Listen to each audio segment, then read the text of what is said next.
Today on the journey, we are going to the doctor's office. We are going to learn some stuff.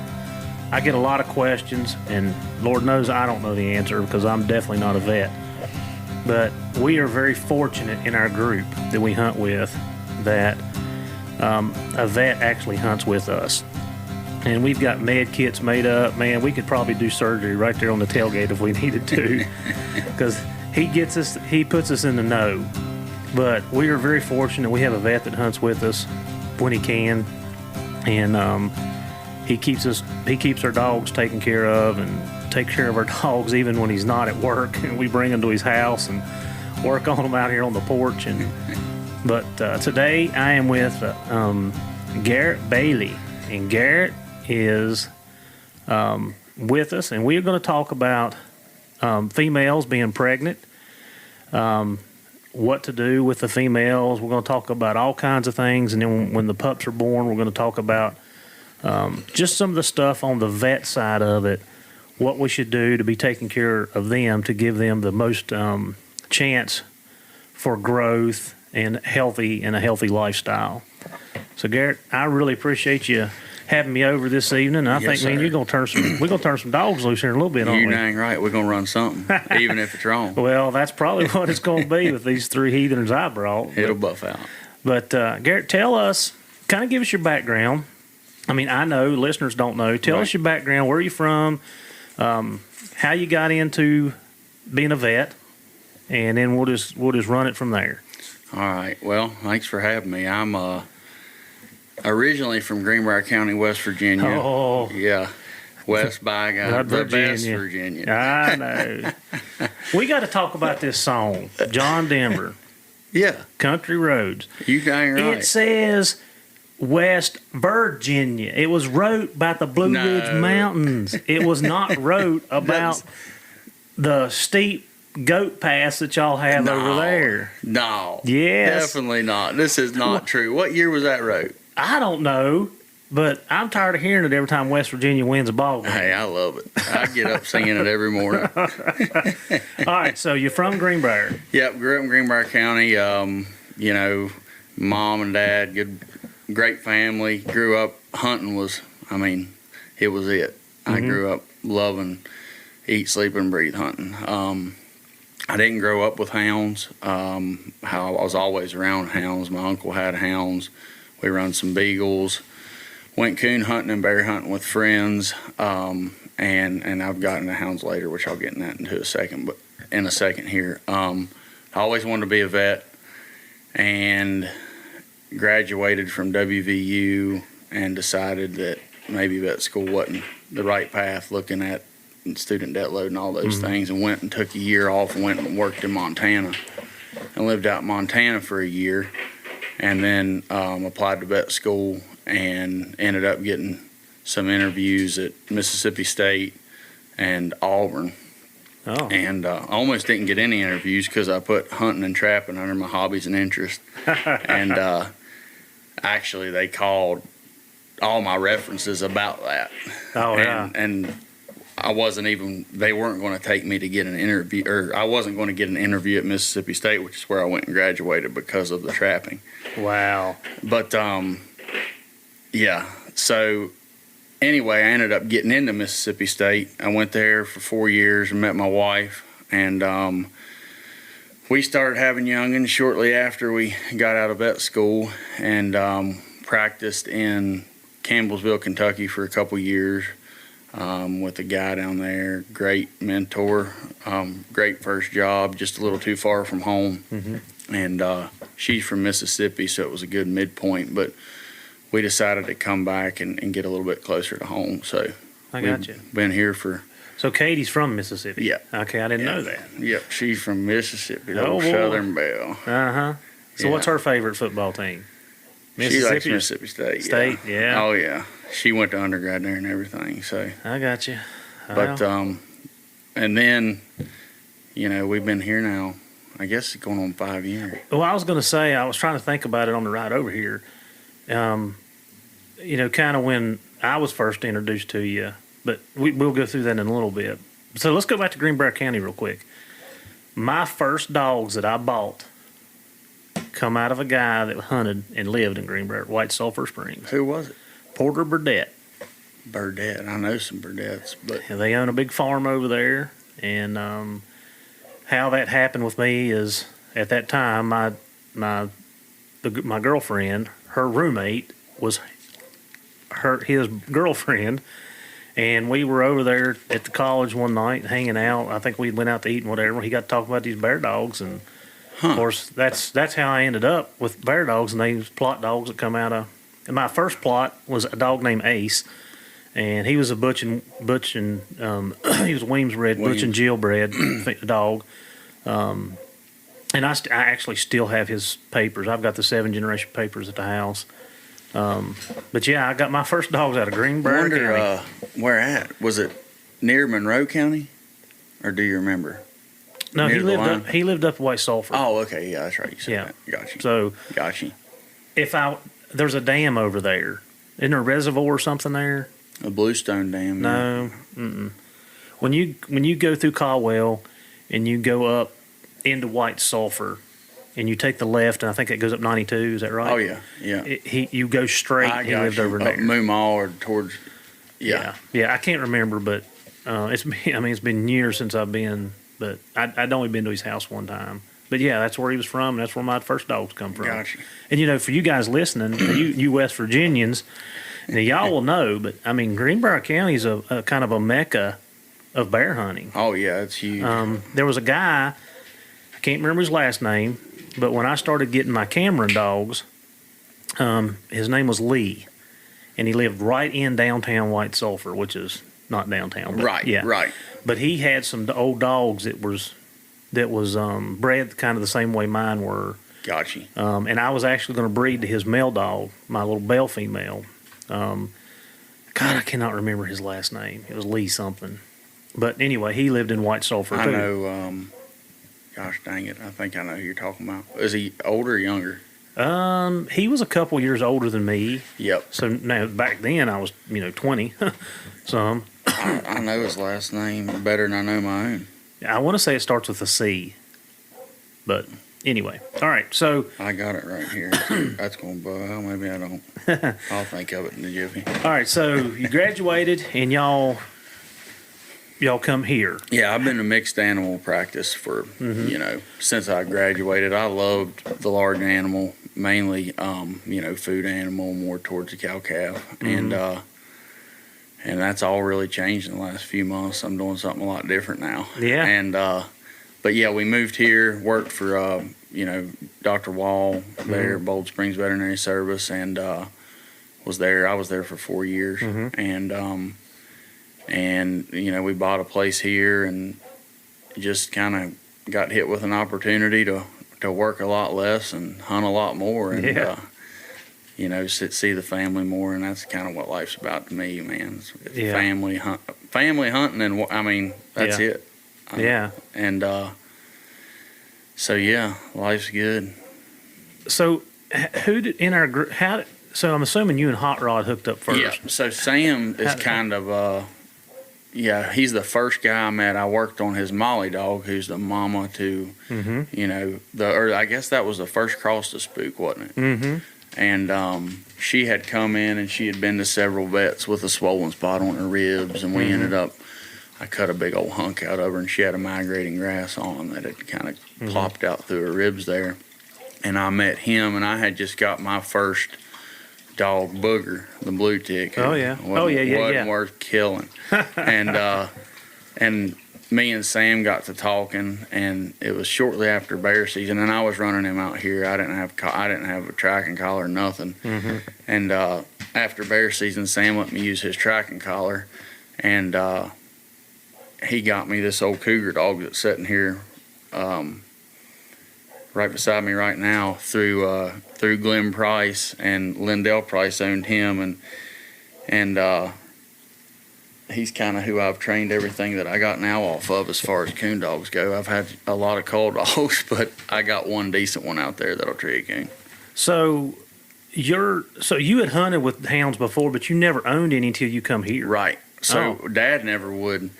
Growing up, he tried, and I can see why, because I would have been. I mean, hound brain's real. It's ridiculous. Ask my wife. Yeah. I mean, it's crazy. Well, you just seen what's out there. I mean, there's freaking dogs coming out of my ears. Yeah. And you know, it's just, I love it. Yeah. So But- yeah, Molly. Yeah, I remember when Molly had that, and I was trying to think. You know, so and Sam had told. I don't remember what happened or what dog it was, but Sam had told me to come and see you. Right. And well, it was Pearl. That was the first dog I brought to you.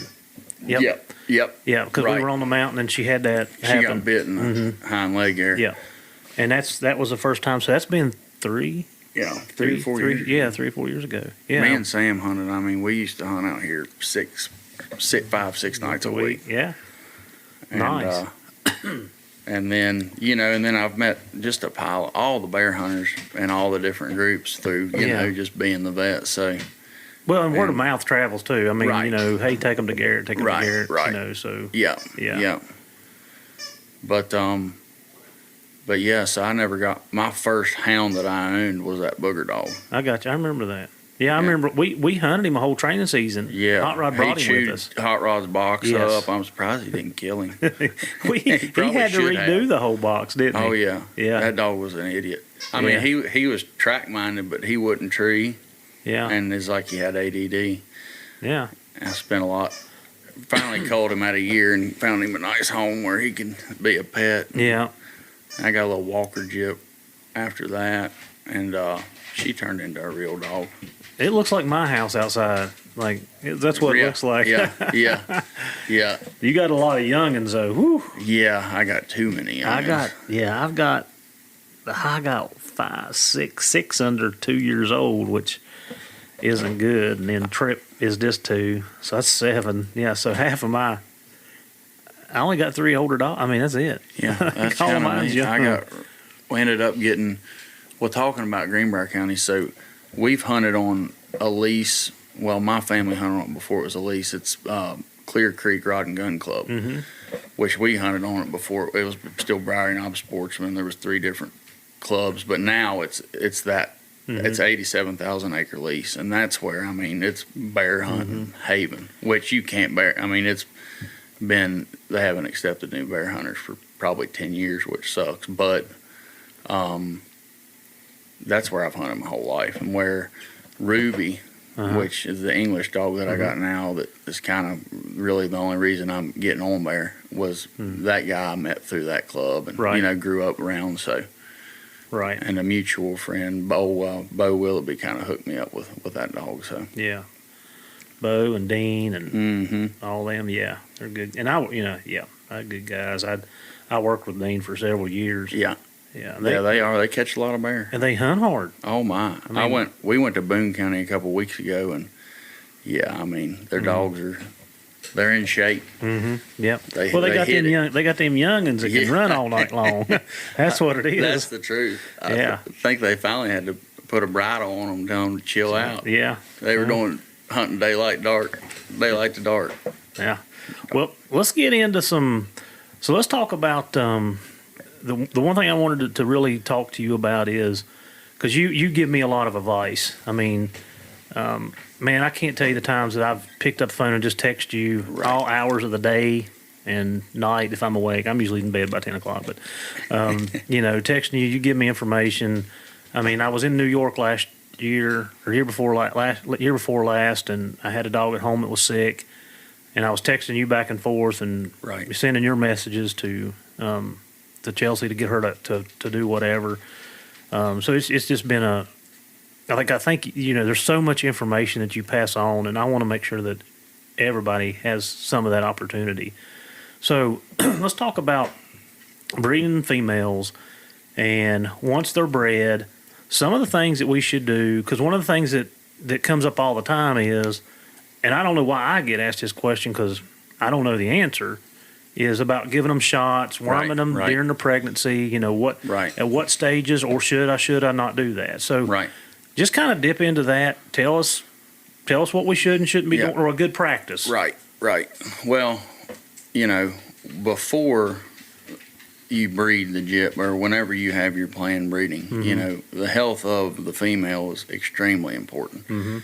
And that should take place and be gotten in line before even making the cross, before she comes into heat. Right. You know, you don't want to vaccinate a dog that's pregnant. All the vaccines that we utilize are modified live vaccines, so they could actually cause some issues giving them to a pregnant dog. So, you know, pre-breeding, they should be up to date on their vaccines, because a lot of the puppies get the immunoglobulins or the antibodies in their immune system through placental attachment. So, and then they get a lot through the first milk and the colostrum, which we'll get into that a little bit later. So, but go ahead.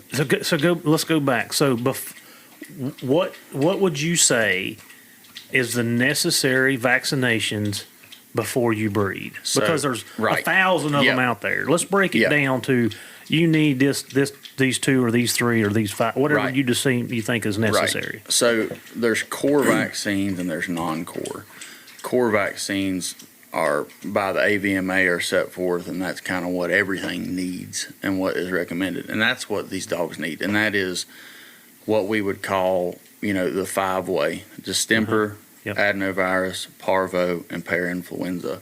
Those are the vaccines that are in that, and you should always look, you know, if you're not getting them from the veterinarian, I mean, I would recommend getting them from the veterinarian. Not saying that the feed stores don't have good vaccines, but you don't know how they're handled. Well, let's break into that, because I worked at Tractor Supply for 3 years, and I used to go to old Doc Taylor in Whitfield, and she was so good to me. And she told me one time, she says, Heath, she says, don't go and get this stuff from where, you know, Tractor Supply had just started coming on way back then.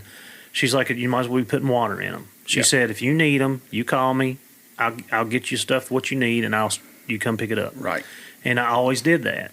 But then after I moved, and of course she's passed on, I have bought stuff at Tractor Supply in the southern states, and you know, Royal King, the places that we would buy them. But from working at Tractor Supply, I see exactly what you're saying.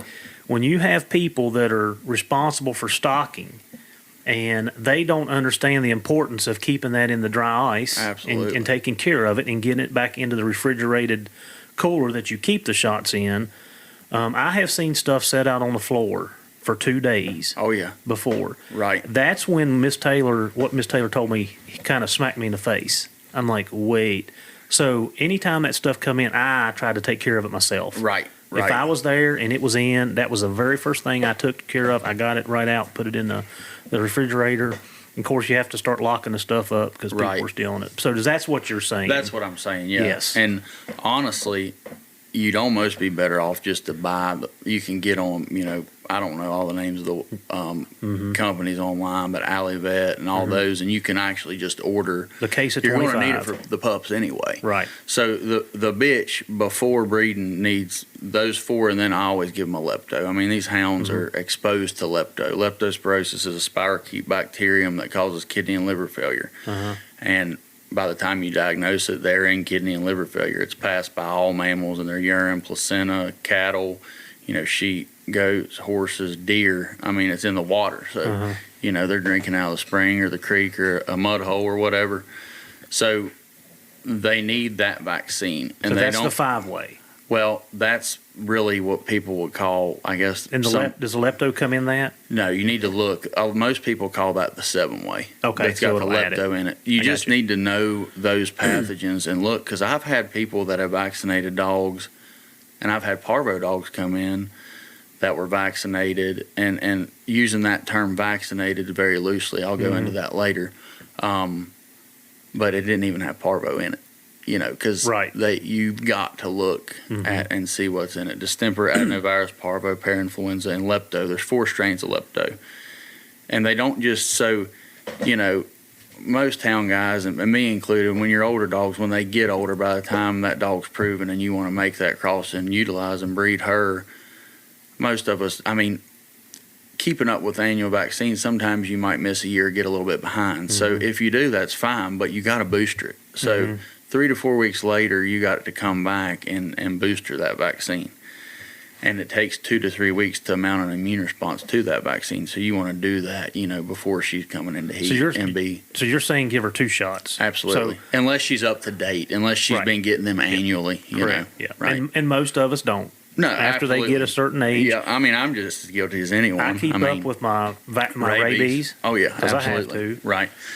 And, Lyme's a whole nother deal. Yeah. I mean, when I started here, we didn't recommend a Lyme vaccine because they still get Lyme. And I'm kind of going down a rabbit hole here, but, we're in an endemic area for Lyme disease. That's not going to help the puppies by any means, giving a Lyme vaccine. But I've started doing all my dogs, and they will still get it. But we're seeing about 1 out of 10 develop. They go and they get what we term a glomerulonephritis, where they go into acute renal failure, so their kidneys are shot. I mean, it's a dead dog. Right. And the vaccine, there's studies that show it decreases the chance of that happening. And we utilized it for 2 years before I left Bold Springs, and the company stood behind every one of the dogs. If your dog gets Lyme, they pay for everything. And we did have one dog that went into kidney failure. I mean, that was vaccinated. So, it's like vaccines aren't perfect. But yeah, so back to pre-breeding. So vaccines, and then So how far before?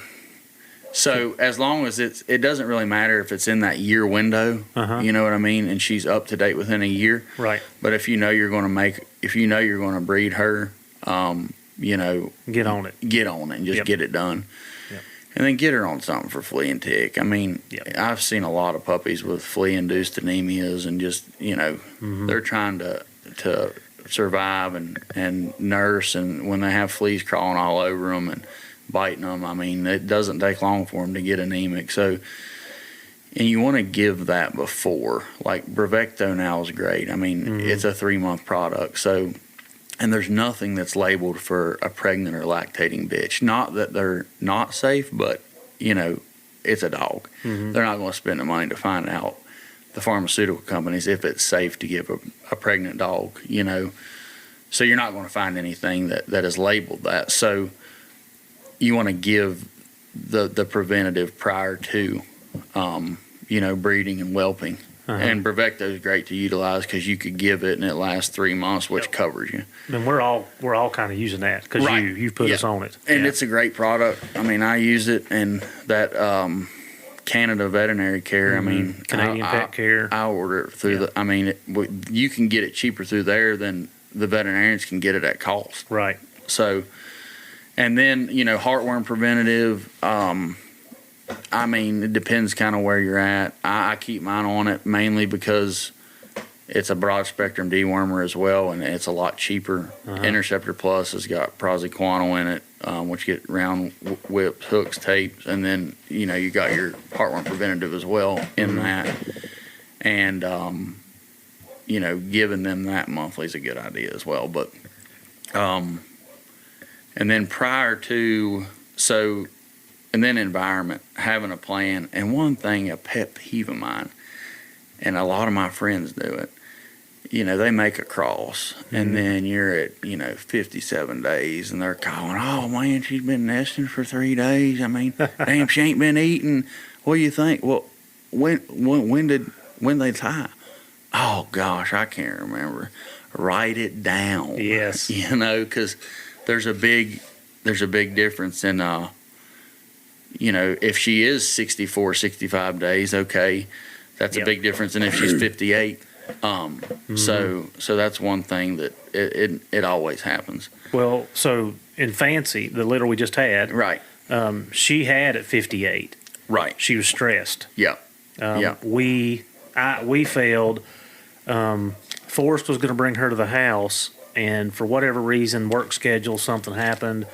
We didn't get. I wanted her over 2 weeks before. Yep. Let her I was settle. going to talk about that. Yeah, we will. absolutely. Yep. And I didn't. He didn't. And we kind of brought her in. And I mean, 3 days later, Bang. Chelsea's calling me. She's like, because I was at work. She's like, something ain't right. And I'm like, we'll take her in the house, get her settled. Right. And so she was early because of stress. Right. Yeah. Right. So right. go ahead and tell. Yeah, I mean, and have a plan. If the dog lot's not where the gyp's going to whelp, have a plan as to what you're going to do and when you're going to do it, especially if you're having a litter in the winter and it's cold and, kind of know what you're going to do. That is one thing that I've seen a lot of issues. Who's that barking? Is that puppy? No, it's... Oh, my gosh, that damn dog. I'm going to have to let her in here in a second. But where were we at? Oh, so the transitioning, yeah. You don't want to. I've had that happen a lot where someone will just get behind, busy with life and family, and then, oh, crap, we're 2 days from... And then they try to make that move, and that doesn't go well, especially after they've started nesting. And you can cause a lot of issues. They'll just quit. And I've had people, even once they go into labor, they have a puppy, and they're like, oh, crap, it's right in the spring, and it's going to be 32 degrees tonight. But it's been 50 every night before, and, then you're in that predicament. Yeah. So, just have a plan, and a clean environment too is very important. All these parasites come from the ground, and it's hard on the bitch, and it affects the overall health affects the quality of milk and everything. So when you talk about a clean environment, this is something that's always in. And I've raised several litters throughout my career, and by no means am I perfect because I'm continually learning. Right. But I see a lot of people putting. So I bring my dogs inside. Right. And I bring them inside. I've got a whelping box that I've made, and it's a 4x4 square. It's got the runners so the dog can't roll over and squish the puppies. Gives them something to slide up under. And I put down like an outdoor carpet. Right. Not the green kind with the big, but like something you'd put on a boat deck or something. The carpet. And what I do is after she makes a mess, I just roll it up and I put another piece down. So I buy it in a little sheet. Right. And I do that. But I've seen a lot of people putting down blankets and towels. Yeah. For me, for me, that's just something for them to get hung up in and get squished or get tangled up and die. Yeah, absolutely. So what kind of environment would you?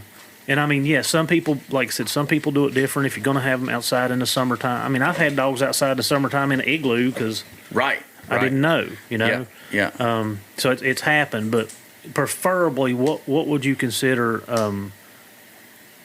a good setup? No, it don't have to be perfect, but what would be a good setup? Right. So definitely a whelping box. Yeah. And something that the Gyp can get out and get away from the puppies and go out and kind of do her thing. And, concrete. Even if they're on dirt, they're on gravel, they're on concrete, keeping them in that whelping box, the puppies are going to be in the whelping box for, at least a few weeks. Yeah. And then just having plenty of room, being mindful of your water bowls. And I've seen a lot of puppies drown, and, how shallow they are or how tall they are to where the pups can't get in them. And just little husbandry stuff like that's extremely important. Right. And a lot of people just use a good old swimming pool. Yeah. And it works. And it's easy to clean, but again, you just got to make that transition soon enough. Get them comfortable in their environment, because if you do it too late, like you were saying, that's where you can get into problems. Yeah, and we lost several pups because of that. Right. We had 3 stillborn, and I think that was the 3 days of stress. That was just me. Right. But so let's go back real quick. So just to clarify, so during the pregnancy, we should not be introducing any shots. No. Okay. Right. And what about worm medicine? Yep. So worm medicine, it's good to deworm them before pregnancy, or even if you have, your local vet, you can swing a piece of poop back there and they can do a fecal sample for, $12. Yeah. Just to see if she does have any intestinal parasites. But most of us aren't going to do that. So Safeguard, fenbendazole. It's called Safeguard because it's safe. That's what we generally utilize in, pregnant dogs. Right. And, you can give it there's a few different ways to give it. In a true wormy dog, I'll give it, several days in a row and then space it out every 2 weeks for a couple treatments. But hopefully she's not, because she's been taken care of because of this. She's in good body condition. She's Clean been fed environment. accordingly. Yep. And that's another thing with feed. Transitioning these dogs, kind of that 3/4 gestation at about 40 days, start giving them some puppy food. Mix puppy food in with the adult dog food. It's just got more calcium, more phosphorus in it. And then by the time they're whelping, it's good to be weighted towards the puppy food as to the regular dog food, just for the calcium requirements. I mean, we still see a lot of milk fever in dogs. Yep. It's a very common thing, unfortunately, in big litters or gyps or female dogs that aren't nutritionally sound when they go into whelping and raising pups, especially as these pups are nursing more. When they get to be 3 or 4 weeks old and she's got 12 on her, by golly, it's hard on them. It's tough, isn't it? Yeah. And, and leaving them alone is a big thing too. Once they start whelping, everyone wants to, go in and watch them and So Oxymama. I've never heard of that. So that was a supplement we bought for Fancy, for the calcium. Right. She was worried because her milk hadn't dropped, and of course you had told me it could take a day or two after. Don't worry, don't panic. Right. And that was what, like I said, that's some more of the things I learned from you. But we ended up buying that and mixing it in her food. Right. And it made a huge, huge difference. Right. So there are some supplements out there that you can use if you do your research for that calcium. I haven't I don't even feed my puppies puppy food. Right. A lot of people don't. Yeah. I mean, I mix Pride in with mine. Yeah. The thing about they like the puppy food more. I think it's a little bit more palatable. Yep. Yep. Mm-hmm. But yeah. So. And another thing too. So, and I do this, and you can tell me if I'm wrong, but usually when I get into that 45 days, I'm not trying to make them blow up like a blimp. Right. But usually I start adding a little food, because usually after that initial, they have the pups and the pups start sucking, they get drained down pretty quick. Right. And then catching back up. Yep. And sometimes hard. they'll go off food. They'll go off of feed just because they are stressed, especially first time mamas. If it's their first litter, it's not uncommon to get a call. People, she hadn't eaten 3 days. Well, go get you some good old nasty Alpo and throw it in there. Right. Get you some get food. something in there. Yeah. But and then when they're having them, just leaving them alone. Yes. Letting them, Mother Nature figures itself out. And then there's always the stress of another thing, knowing how many they're going to have. Some people don't care. A lot of people want to know. If you want to know, at 45 days, fetal ossification occurs. So I usually try to wait till about 50 days, and you can shoot an x-ray and you can count skulls. And it's not 100%. I mean, if they're plumb jack full, yeah. But hey, she's got 8. I know she's got 8. She might have more. So if she has 6, and then hey, well, I know there's 2 more. So yeah, maybe I should be a little bit worried. And then you can call your vet or and then you can ultrasound as early as 21 days. I try to wait till 25, but that's just a confirmed pregnancy. You can't count pups with an ultrasound. You'll count the same pup twice. I've tried to do it a lot. So the x-ray's the better route. It's the only route to really get an accurate count. But yeah, so once she starts whelping, my rule of thumb's it used to always be, they should have them every 1 to 2 hours, but that's really not practical, after being out and having some dogs whelp and then, practicing. Sometimes the main thing is they're not in distress. If they have 3 and then it's been a couple hours, but they're nursing them and, they're acting normal, it's nothing to be overtly concerned about. Whenever you should be getting concerned is when they're pushing and they're trying to have a puppy and, they're not making progress. So, And then having a plan for that, having some gloves and having some lube, because sometimes you got to get in there and feel what's going on and maybe help her out. So once the gyp's taken care of, she has the litter. We call it normal loca. They have discharge sometimes for up to a month. It's usually a couple weeks, and it can be pretty, voluminous, a lot of it. So, of course, that's normal. It's kind of blood tinged and darker, and then continuing to keep up with the calcium and feeding them and keeping them eating good. And then I usually start and recommend kind of a gruel for the puppies, especially if it's a large litter, around that 3-week range. And then the first deworming as well. Right. Roundworms, there's a lot of intestinal parasites that are transmammary. So they actually, we try to address it like we just talked about, having her clean. But the thing about a dewormer, you give a dog a dewormer, you deworm them. 2 days later, they go eat a turd, or they're licking food because you threw it on the ground, or they spilt their food. They can pick them right back up. Right. So, I always, at 3 weeks, they get pyrantel, or, quote unquote, Nemex. Pyrantel pamoate, yeah. And then I like to deworm them every 2 weeks.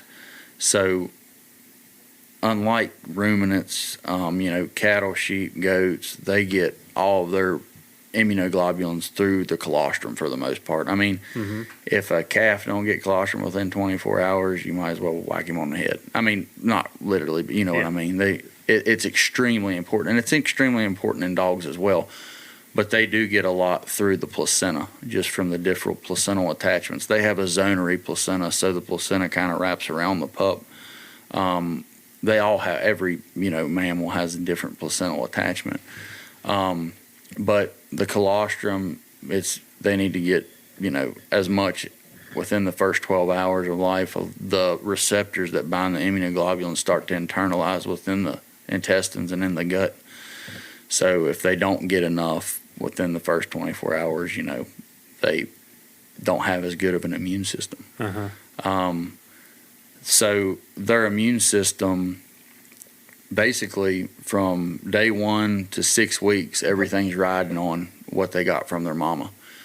And at 6 weeks, from 6 to 16 weeks, is when there's a huge lag. They're extremely susceptible to mainly parvo.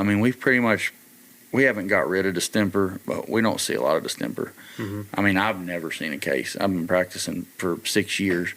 All the old vets that I work for talk about it. And then adenovirus, parainfluenza, those, we've pretty much got rid of them through vaccines. But parvo is, we still deal with it a lot. Right. And up to 6 weeks, if the bitch was vaccinated, they are, extremely resistant to that. And another thing to be mindful is bringing new dogs in during that time. You need to, practice some biosecurity there, just common sense stuff. Right. Because they can certainly bring bugs in, and it might not be parvo. It could be some respiratory pathogen, or whatever it might be.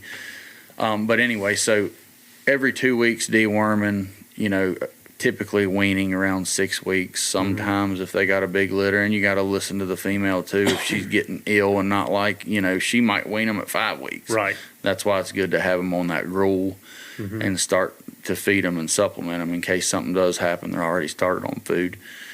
But we kind of target that 6 weeks as our initial vaccine. It's arguable that at 8 weeks, if the bitch was vaccinated appropriately, they don't, but 6 weeks is a good rule of thumb. At 6 weeks, they don't need the lepto. They need distemper, adenovirus, parvo, and parainfluenza. Which is your 5-way. Which is your 5-way, yeah. Yep. So you give that vaccine. They don't make an immune, they have an immune response, but they don't make antibodies to that for 2 to 3 weeks. So, if you give a vaccine that does no good for that puppy until 2 weeks, then they really titer her up good, stays up for 3 weeks, and it starts coming down. And that's why we target 3 to 4 week boosters until 16 weeks of age. That's so important. So basically every 3 weeks. Yep, every 3 to 4. Okay. That's the window. So if you give a puppy a shot at 6 weeks, Yep. and you give the puppy a shot at 10 weeks, Uh-huh. and then you don't give that puppy any more shots, it's unvaccinated. I mean, completely.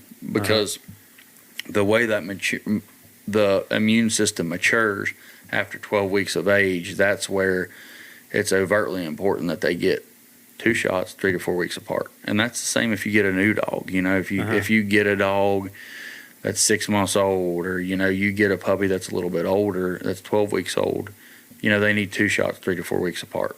And at 12 weeks, so 6, 9, 12, and 16 is kind of, you know, what we shoot for.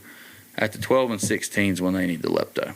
And all these hounds need lepto. Again, you know, it's pretty much untreatable. I mean, it's treatable, but very treatable. But you got to catch it in time. And it's not easy to diagnose. And it's costly to diagnose and costly to treat. So 2 $15 shots and we're taken care of. Absolutely. Yeah. And, you know, then at that 16 weeks, they get their rabies shot as well. And then I always try to do Lyme at 12 and 16 here. You know, we're in an endemic area. Lyme disease is crazy. I was picking ticks off me this morning. I got one off of me. I had went up in the mountains Tuesday to do a little scouting and picked 2 off of my pants, crawling up my pants. Right. Yeah. And all winter. I mean, I coon hunted hard last winter, and December, January, it didn't matter. They're out, and it's year round, which is very important for a flea and tick preventative, you know, to be given year round. It's costly, but you kind of taught me. You kind of told me that the best antidote for is preventative. An ounce of prevention is worth a pound of cure every time, especially if you got a good dog. I mean, if you got something that, and by the time if you're feeding it and you're hunting it, you know, you obviously it's a good dog to use. So, you know, can you replace it? Well, you might as well take care of it. Yeah, I mean, like you said, I buy the Bravecto in pretty much bulk now. Right. I mean, I'm buying 8 or 10 at a time. And if you get them on sale, a lot of times they'll have those sales and that discount's almost 40%. Yeah, you can get it cheap, real cheap. Yeah. All right, so we're 16 weeks old. We give them the shots at 3, 6, 9, or 6, 9, 12, and 16. Yep. Give them our rabies shots. So let's talk about hit on it real quick about, of course, nutrition. Right. I think most people raising pups feed twice a day. Yeah. I think. I think that's a common practice. Right. And talk about how, like, as they grow, the growth plates, how exercise, and I didn't really know this stuff until I got into the law enforcement side, and we started dealing with some younger dogs and putting some stress on them. They have OCD lesions or anything like that, where they get chips in their joint. Where you put too much pressure on them, and it causes it. So talk about a little bit about nutrition. What you think we should a good practice should be, and then let's talk about the growth plates and the development of the dog structurally. So the nutrition side of it, you can go in so many dang rabbit holes, and nutrition in general, there's so many good commercial dog foods now are great. I mean, as far as for the well pet diet, performance hound, whatever you're feeding, but there's some things that we need to avoid, and the biggest thing's grain-free. Anything grain-free, they did a retrospective study looking, basically what that means is they had a population of dogs that were dying from a cardiomyopathy or a heart disease that we had pretty much gotten rid of through good, wholesome, well pet diets. And there was this grain-free, hippie kick or whatever you want to call it, kind of a niche marketing deal. Well, after 3 or 4 years, we started having all these dogs that were dying from this cardiomyopathy. And in the study, that was the conclusion, was every one of those dogs was on a grain-free diet. So I don't know of any veterinarians that recommend a grain-free diet. So that's something we want to avoid. But Eukanuba, Purina, Iams, Hills, Royal Canin, all those foods that have been out there forever, essentially, and they certainly have tiers of quality of food throughout those, and a lot of them have a veterinary line. Pride, Joy, I mean, I've fed all of them, and I don't have a bad thing to say about any of them. I think they're all good foods. It's just kind of what we like and what our dogs seem to do better on. The puppy foods, I like to keep food out to them. I mean, up to 16 weeks of age and really to 6 months, and not keep food out, but I try to keep food out till about 12 weeks, and then I try to start dialing them back and feeding a little bit more to condition twice a day, and then I'll transition them. I mean, I feed once a day. I just don't have time to feed, twice a day. But once they hit that 8-month mark, I try to start, transitioning them to a once a day feeding. Yeah. Now, I mean, it's extremely important that they are on a good diet for, growth, joint development, and I mean, overall health. Mm-hmm. So we do see a lot of the things that we see are like, OCD lesions and certain issues are nutritional based. But some of it's just from doing too much with the pups at too early of an age. Mm-hmm. They don't need to be going on several mile roading them at, 4 and 5 months of age, several miles every day, and just using common sense. Right. Because you can certainly set yourself up for some issues. Yeah.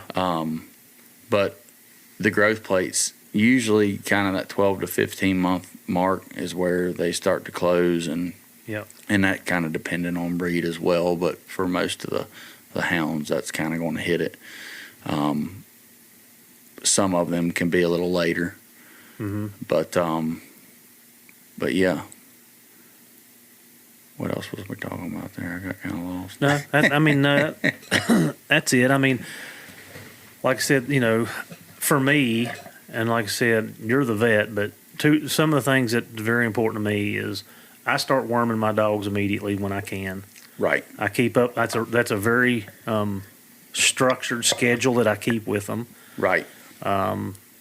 Since you've been on me about the shot updates and stuff, I have been more conscious of that. Of course, the feeding stuff I've always kind of done the same way. I'm like you. I kind of keep dog food in front of the puppies at a very young age, and then as it goes, I'm bringing it down until I feed once a day too.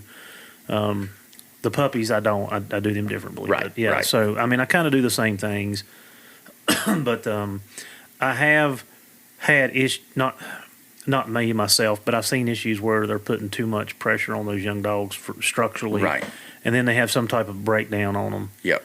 And that was something that I felt like should be touched on. So before we wrap this up, we had, we've had some issues with the dogs in the heat, and you and I kind of talked about this. And I think it's very important because you guys have heard me say on this podcast how, I'm very aware of the heat, the humidity levels, and you heard them say a couple weeks ago, that 9 or 10 o'clock when it gets warm, I'm pulling my dogs off. Like I'm catching them, I'm trying to cut them off. I'm not trying to give them a heat stroke. And we've had a couple dogs in this area that I don't know that they've had heat stroke, but heat exhaustion. Right. And some of those dogs have passed on. And you and I had kind of talked about how that heat affects the dogs long term. And you can kind of give us the medical breakdown of what's going on and what to look for and how to, maybe how to prevent that. Right. And, preventing it is hard. I mean, when we have training season in August, I mean, it's just hard. I wish they would give us a month and a half in the spring, and then we pick it back up in September and go to October. But anyway, it is what it is. So yeah, I mean, we see it every year. See several dogs die from it. Mm-hmm. Save a lot of dogs too that are brought in time. And then it's very important that once a dog is, whether they're exhausted or having a heat stroke, is doing the right things whenever they're having it, because the things we want to do actually a lot of times makes it worse. Which would be, one of the examples would be? Would be going to the creek and just putting water all over putting water all over them. I mean, they evaporate. That's how they cool. Yeah. You know, they pant, they evaporate. So when you douse a dog in water, it's holding the heat in. The best thing, and everyone needs to have a thermometer. That's another thing. I'm going to hit on that real quick. Yep. I should have said it earlier. Right before a bitch whelps, her temperature, she usually has a pretty dramatic temperature drop. You know, and that's something else to look for. You know, she'll run at 100.5. You'll be checking it twice a day. Before she whelps, a lot of times they'll get down to 98. But anyway, the reason I'm saying that is we should all have a thermometer. They're extremely important. I mean, it's just a very valuable tool, whether we're dealing with a pregnant bitch that should be whelping, a dog that ain't eating, a dog that ain't right, you know. But there should be one in the dog box too. And whenever a dog is having a heat stroke, it's good to take a temperature and see where they're at. So what's considered a heat stroke is, I think it is over 105.8. You know, anything over 105, we start to see, or 105.8 and 106, they call it cellular apoptosis. So the cells are dying. And they can go into what we call disseminated intravascular coagulation, which is where basically everything starts getting activated within the coagulation system. And I mean, we call it dead in cage. They're starting to shut down. Yeah, absolutely. And they get neurologic, and, you know, so what we can do if they do heat stroke, the best thing to do is have, you know, a spray bottle. And you actually just mist them and spray them, and you put them in the truck. You roll the windows down and haul ass to the vet, you know, and put the AC on, and keep spraying them, and just get them to the vet as soon as you can. Yeah. So as far as, you know, from a pathophysiology level, you know, it's a lot goes on whenever their temperature gets that high. But cell death is the main thing. Is that what's affecting the kidneys to cause these dogs to shut down? So whenever they, you know, they also cool by vasodilation. So their vessels will actually expand, and that's why they used to always say put alcohol on their feet, because they would say that would cool them, and on their ears. Well, it actually causes vasoconstriction, and that's not recommended anymore. But yeah, so whenever, you know, 25% of cardiac output goes to the kidneys. So when they're, you know, suffering a heat stroke, the kidneys get underperfused. So even though if we pull a dog out, you know, of a crisis, there's still a lot of times there's damage that occurs. And they can develop, you know, kidney issues from that. It's something very common. And another thing that we see is, if a dog heat strokes this year, it's more likely to heat stroke next year or next week, or, you know, it seems like once they have one, they're more apt to have another. And that's something that I've certainly seen repeatedly, and have seen dogs get worse every year and then end up dying, you know, from a heat stroke. So what causes that reoccurrence? I don't know. That's a good question. I think some dogs just can't handle it. I mean, to the point where, you know, you almost wonder if they shouldn't be, you know, sold to be hunted in a different environment, especially here. I mean, you know, we get August and September and a little bit of October, and then December, to have one that, you know, you have to really watch. I mean, some of them would do better in a different environment where they can be hunted in a cooler environment. So I think a lot of it is genetic, and you can't prove that, you know, as far as it being genetic, but it certainly makes you wonder. Well, I can tell you through the line that I've read for, you know, 20 plus years, I can tell you that I had a dog named Racket who did not do well in the heat. If you were running her in hot weather and she'd come out in the road, she'd jump in the first mud puddle, she'd get in a creek, she'd lay down. She did not perform well. In the wintertime, different dog. So she had a litter of puppies, and one of the females out of that litter, named Abby, done the same thing. Right.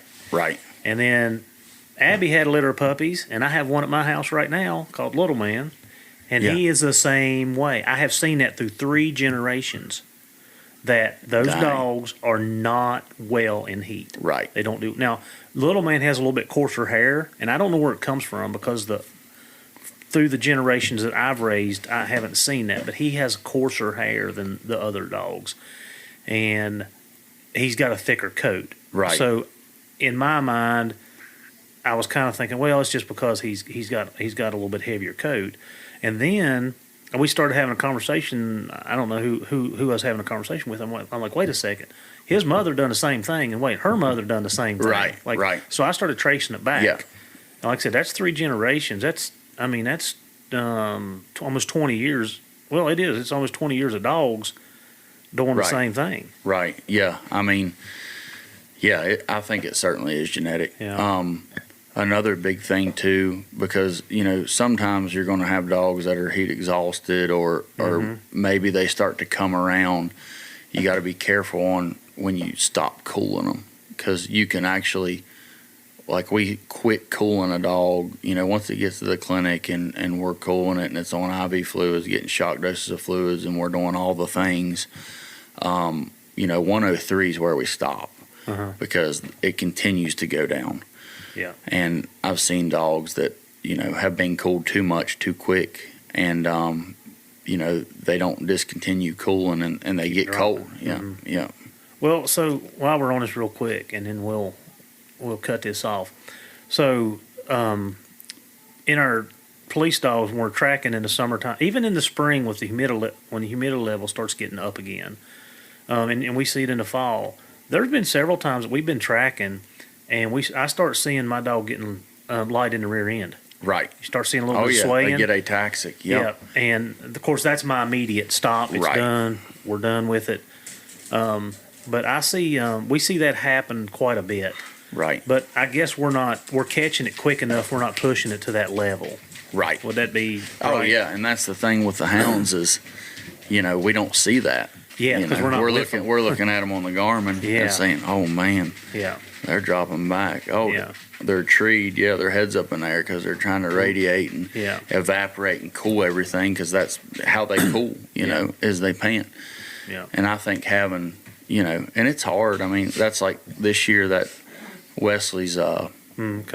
Koa with that bear that dog ended up heat stroking on. Karma brought that to the top. Yep. It was 11 o'clock. Me and Sam packed it. It was stupid, but I Yeah. mean, the sound of the hound blowing up in the box is It's a hard. powerful It's hard, thing. isn't it? Yeah. And thank God, we ended up catch it, we caught it treated pretty quick. Yeah. And but I mean, that was just it could have been a disaster. Yeah. Because hounds don't have any quit in them, and they're going to keep going. So Yeah. Well, Garrett, is there anything left, on the puppies, on the females when they're bred that you want to add, take away? not that I can really think of. Yeah, not right off. Well, Went down a few rabbit holes there. I That's don't all know right. what all was said, but no, it's all good. But well, I really appreciate it. And the kids are back. They got supper, and we are gonna go turn some hounds loose, aren't we? you dang right. We're All gonna right. go run something. Until the next time, thanks for helping us teach, train, and definitely learn. This was a learning session. So thank you, Garrett. Yes, sir. Thank you.